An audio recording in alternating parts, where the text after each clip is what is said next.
ಕಾಂಗ್ರೆಸ್ ನಾಯಕರೆಲ್ಲ ಈ ಥರ ಮಾತಾಡ್ತಾ ಇದ್ರೆ ಇನ್ನು ಬಿಜೆಪಿ ನಾಯಕರು ಕೂಡ ಇದಕ್ಕೆ ರಿಪ್ಲೈ ಮಾಡಿದ್ದಾರೆ. ಅದರಲ್ಲೂ ಕೇಂದ್ರ ಸಚಿವ ಪ್ರಹ್ಲಾದ್ ಜೋಶಿ ಸಿಎಂ ಡಿಸಿಎಂ ನಡುವೆ ಒಪ್ಪಂದದ ಬಗ್ಗೆ ಡಿ ಕೆ ಶಿವಕುಮಾರ್ ಮಾತಾಡಿದ್ರಲ್ಲ, ಈಗ ಪ್ರಹ್ಲಾದ್ ಜೋಶಿ ಅದಕ್ಕೆ ಪ್ರತಿಕ್ರಿಯೆ ಕೊಟ್ಟಿದ್ದಾರೆ. ಸಿದ್ದರಾಮಯ್ಯ ಒಪ್ಪಂದ ಆಗಿಲ್ಲ ಅಂತಾರೆ, ಡಿ ಕೆ ಶಿ ಆಗಿದೆ ಅಂತಾರೆ. ಇಬ್ಬರ ಗೊಂದಲ ಹೇಳಿಕೆಯಿಂದ ರಾಜ್ಯದಲ್ಲಿ ಅಸ್ಥಿರ ವಾತಾವರಣ ನಿರ್ಮಾಣ ಆಗಿದೆ. ಕಾಂಗ್ರೆಸ್ ಹೈಕಮಾಂಡ್ಗೆ ಯಾಕೆ ಸೆಟ್ಲ್ ಮಾಡೋಕ್ಕಾಗ್ತಾ ಇಲ್ಲ. ಕಾಂಗ್ರೆಸ್ ಅಂದರೆ ಭ್ರಷ್ಟಾಚಾರ, ಭ್ರಷ್ಟಾಚಾರ ಅಂದರೆ ಕಾಂಗ್ರೆಸ್ ಅಂತ ಅವರು ಅಂದರೆ ಇವರಿವರ ಕುರ್ಚಿ ಕಿತ್ತಾಟದಲ್ಲಿ ಅಭಿವೃದ್ಧಿ ಅನ್ನೋದು ಮರೀಚಿಕೆಯಾಗಿದೆ ಅನ್ನುವಂತಹ ಮಾತು ಕೇಂದ್ರ ಸಚಿವ ಪ್ರಹ್ಲಾದ್ ಜೋಶಿ ಅವರು ಈ ರೀತಿ ಕೊಟ್ಟಿರ್ತಕ್ಕಂಥದ್ದು. ಕೆಲವು ಬಿಜೆಪಿ ಲೀಡರ್ಸ್ ಎಲ್ಲ ಮಾತಾಡಿದ್ದಾರೆ ಇದಕ್ಕೆ ಸಂಬಂಧಪಟ್ಟಂಗೆ. ನೋಡ್ರಿ, ಒಪ್ಪಂದ ಆಗಿದೆ ಒಪ್ಪಂದ ಆಗಿಲ್ಲ ಅಂತ ಅನ್ನೋದು ಅವ್ರು ಆಗಿಲ್ಲ ಅಂತ ಹೇಳ್ತಾರೆ, ಸಿದ್ದರಾಮಯ್ಯನವರು ಇವ್ರು ಆಗಿದೆ ಅಂತ ಹೇಳ್ತಾರೆ. ನಾನು ಪ್ರಶ್ನೆ ಇರೋದೇನಂತಂದ್ರೆ, ಇದು ಸೆಟಲ್ ಮಾಡೋಕ್ಕೆ ಕಾಂಗ್ರೆಸ್ ಪಾರ್ಟಿಗೆ ಯಾಕೆ ಆಗ್ತಾ ಇಲ್ಲ?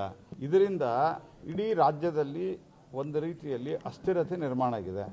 ಆ್ಯಸ್ ಇಟ್ ಈಸ್ ಕಾಂಗ್ರೆಸ್ ಅಂದರೆ ಭ್ರಷ್ಟಾಚಾರ, ಭ್ರಷ್ಟಾಚಾರ ಅಂದರೆ ಕಾಂಗ್ರೆಸ್, ಎರಡು ಇದು ಒಂದೇ ಹೆಸರು ಅಂತ ಹೇಳ್ಬೋದು, ಸಿನಾನಿಮಸ್ ಅಂತೇನು ಇಂಗ್ಲೀಷ್ದಾಗ ಹೇಳ್ತಾರೆ.